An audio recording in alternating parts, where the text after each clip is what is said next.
Tole thir tu te in zawa in jai hind hey ei rong bol pa in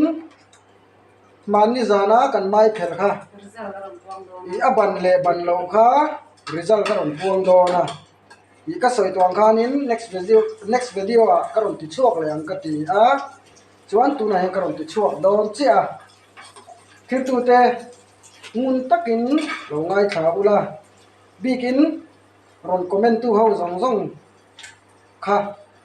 abik takin lo ngai tha chiang ro hay ar tu kan kanga login tui don khop maya voin tlai chu chuanin I kan mai pher kha kan soyanga I amak khop maya ngor han soi pop mai po chu voin thak ron om ve a hrim hrim a ban ring da thup lom khania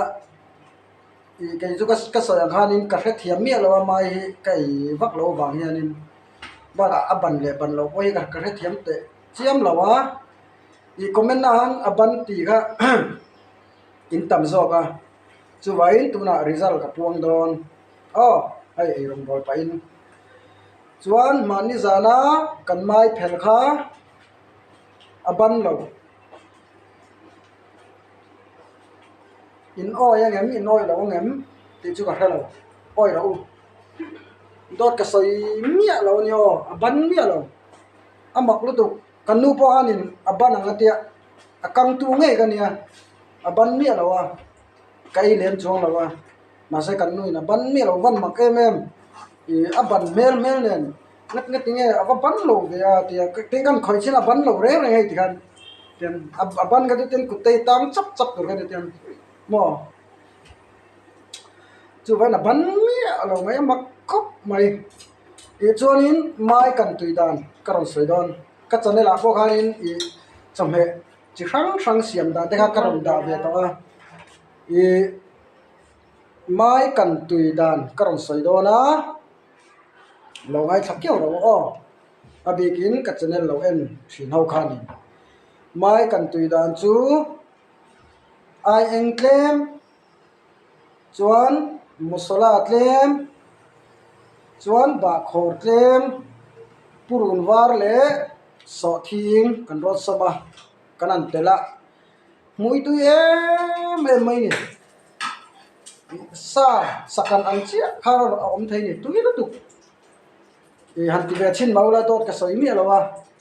I bazar han kalula mai te han lei ve chin ula han ti ve chin te u tu ni tu kan ya chon ka soi tong khanin I mai kha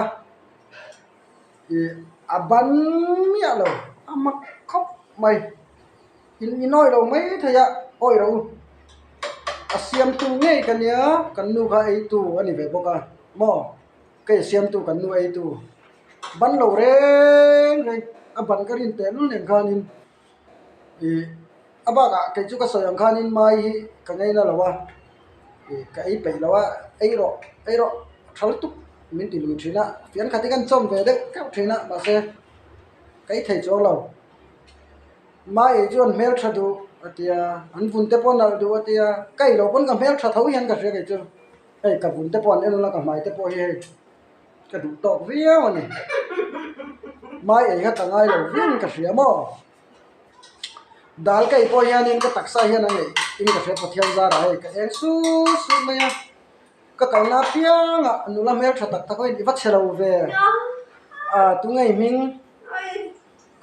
khoya om ngai ni khoi in ve I channel te ka lo thlir thina sin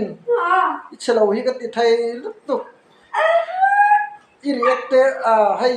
video I siam thina ai lai react ho zong te ka lo ena kam mai ngai lo hrim hrim video siam mi te lon te ka lo em den chi kan sema mo an mo em mai ni ka tianga mi tha tak kanan tong te hi an mo ma ba ka kan mel riat te ngai pe chon mi lo subscribe ngai tu han ni ro kan mel riat lo ten min subscribe ani chuan kan mel riat lo te chu ngai chu za tu khan ni rongot chuan min thlir tu te chunga han lom thu kan soya chuan min la subscribe lo te khan khongaya min lo subscribe tu khan kan deal bok ani chu ka soi tom khan zan ma sa a mai kan phel kha ban lo ti song te kha karon soi ani ole zawa in Sunday tlai chỉ bảy vết ole jai hind